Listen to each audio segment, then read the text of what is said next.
Time is the one resource that you can never ever get back. Money, you can spend it and you will eventually get it back. You know, school itself and the ATAR, as weird as this sounds coming from me, you can kind of not get the ATAR you want and still study whatever you want. Like you can still do medicine, you can still do engineering. Yes, it's going to take longer. Yes, it's going to be more of a headache. But my point is you can still do it. However, time is a different beast. As soon as you are done with something, as soon as every minute that goes by, every second that goes by, every hour that goes by, you're never going to get it back ever again. And the funny thing is everyone has the same 24 hours every single day. Yet I hear people always tell me, oh, I'm just so busy. You know, how do I manage this? I'm just so busy. I'm this, I'm that. And look, I used to say the same thing. And that is why in this video, I'm going to go over how I manage my time to achieve a 97 plus ATAR, become the dux of my cohort, and get a band 6, which is above 90 in every one of my 5 subjects. Because I always get asked the question, how do I manage my time? And I always hear people tell me that they're too busy. That is full of crap. You're not too busy. You just can't manage your time properly. So that is what I'm going to cover in this video.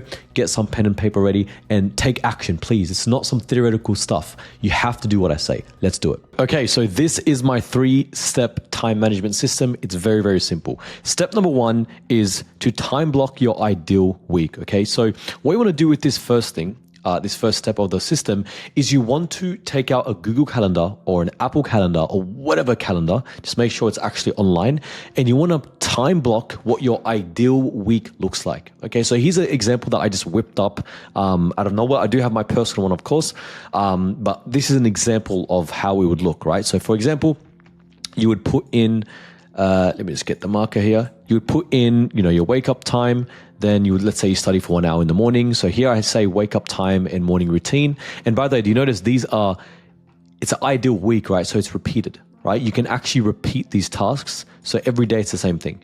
All right.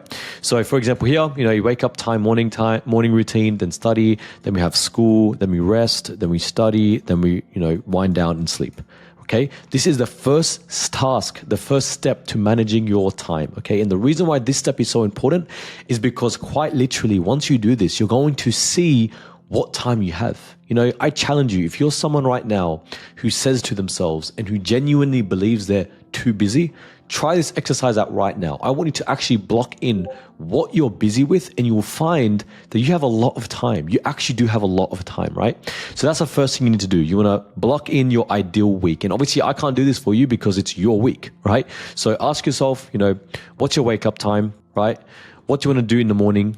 Like, what's the actual task you do? You don't have to study. You can do something else. When do you want to study? Like, when you want to go on a break, right? When you want to watch TV, when you want to, it's literally everything, right? You want to live by this calendar, okay? So please, that's the first thing you need to do, is to block in your time in a calendar like this. That's repeating. Include school, include non-negotiable. This is very, very important, right? As you can see here, you want to also include the non-negotiables. Okay, so if you have any extracurriculars like soccer or some other thing you do, or like tutoring, or I don't know, right? The point is you want to block it in. Okay, you need to block it in. Doesn't matter what it is, you need to block it in. Okay, that's the first task.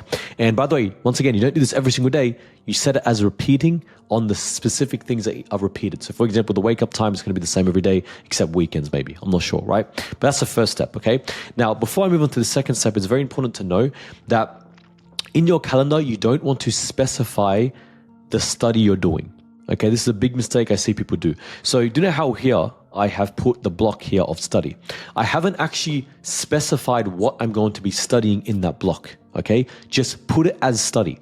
And the reason why is because in the second task, the second step, we're going to do this. But the reason why I want to keep this open is because the subjects you're going to study on that, like, you're not going to study always the same subject on Mondays. You're not always going to study the same subject on Tuesdays, right? That's why I hate when I see people's calendars and they're like, okay, I'm going to study math from this time to this time, and that, like, they schedule it like that. You don't want to do that, okay? So just keep it broad, except for things that are more specific, like, I don't know, soccer training, okay? But that's the first step, time blocking your ideal week. Then step number 2 is you then want to make a specific, detailed to-do list. Okay, and this is where a weekly to-do list comes in. Now, my weekly to-do list, I have it in Notion.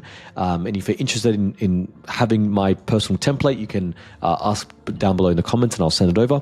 But this is what I personally use. You don't need to use a fancy app. You can literally use just a piece of paper. You can use like a physical book like this. It doesn't matter. But the point is, you want to have a weekly to-do list where, do you know how here you've said what you're going to study and how long you're going to study for. Here, you want to actually expand upon what you're going to be doing in the task through a to-do list, okay?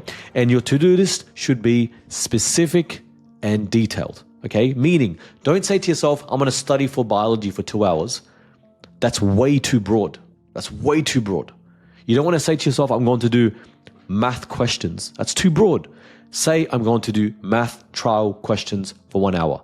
I'm going to do my economics flashcards. Like, the point is, you want to be specific and detailed. If you're doing an English essay or if you're doing an assignment, don't be like, I'm going to work on the assignment for 2 hours. No. Say, I'm going to, number one, do part A of the assignment. Then number two, I don't know. The point is, let's say for an essay, right? Instead of saying I'm just going to work on my essay for 2 hours, say I'm going to do body paragraph 1 and body paragraph 2.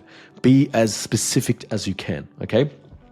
So that's where a to-do list comes in, where you basically specify the task you're going to be doing. And I personally did this every Sunday night where I'd plan out my whole week, okay? And also review it every night, as you see here, right? That's why in my at night, I always will plan the next day, okay? That is a second step of managing your time properly. And by the way, although I have, specific school tasks, you also want to write down any other task, right? So you would still put like soccer training here.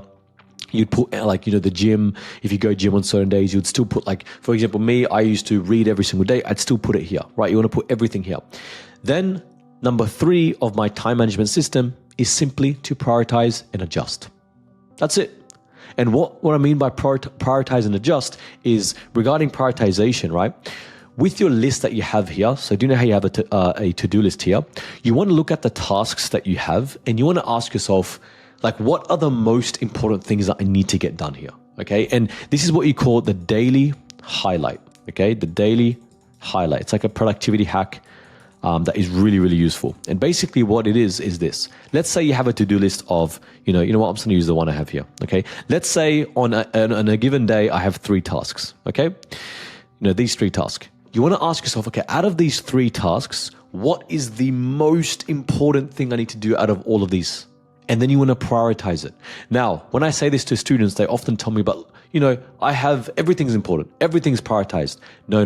There are some tasks that are more important than others. And the way you determine that is 2 things. So the way you determine priority is 2 things. Number 1, time. And number 2, status. Now, what I mean by this is time, as in if you have an exam in 2 days, you obviously want to prioritize that task. If you have, let's say task X is for an exam that's in 3 weeks, and task Y is for an exam that's in 3 days, obviously you're going to prioritize this one. Why? Okay? And status is how you feel for the subject. So if, one of the biggest reasons why I was able to effectively manage my time between 5 subjects and get above 90 on all of them was because I gave more time to the things that in the subjects I was struggling with and less time on the subjects I wasn't. So that's what you want to do. You never ever want to study for all your subjects equally. That's the stupidest thing you can do. You want to instead put more time towards the things that you actually suck at the most. And you want to do that first. Okay. So in this case, if I have task X, Y, and Z, and I know that task X is on math and I'm not doing well in math, then that's the first task I want to do. Okay. So that's how you prioritize. That's number 3. Now, on top of that, you want to adjust. Okay. So when I say adjust, when you make your ideal week and when you write your to-do list, don't be scared of changing things. This is a very, very big mindset problem, you could actually call it, that students have, where they think that if they make a plan or if they make a to-do list, they have to stick to it. That's not true. You can adjust things. The amount of times where I had to swap things over and move tasks from the next day to next day, it happened to me all the time. Okay, so you don't need to specifically always stick to your plan. Even this, right? That's why I'd recommend you plan your week on a Google Calendar, because you can simply drag down the tasks that you can't do. Let's say, for example, you plan on studying at 4:15, but you get home at 4:30. You can just drag down the box, right? So my point is, don't be afraid of adjusting things. Okay, and there you have it. That is how I plan my week. Not plan my week. That is how I manage my time. It's that simple. It literally is just those 3 things. Number 1, time blocking your ideal week. Number 2, being as specific and detailed with your to-do list. And number 3 is simply prioritizing and adjusting that to-do list and those tasks. That is it. Now, one last thing I want to do before I finish this video is just give you 2 quick bonus tips. Bonus tip number 1 is when you use a calendar, you want to give yourself 15-minute buffer times. Do you know how here I have a gap between this, right? A gap here, gap here. I should have put a gap there too, but there should be one there. A gap one here, a gap here. You want to give yourself a 15-minute buffer time, because the truth is you're never going to be perfect, right? Like, I'm not going to get home exactly at 3 o'clock to take a rest, right? That's why you want to put a buffer time in. I'm not going to start studying exactly at 4 o'clock. That's why you want to put a buffer time in, okay? That's bonus tip number 1. And bonus tip number 2 is only do a maximum of 3 subjects per day.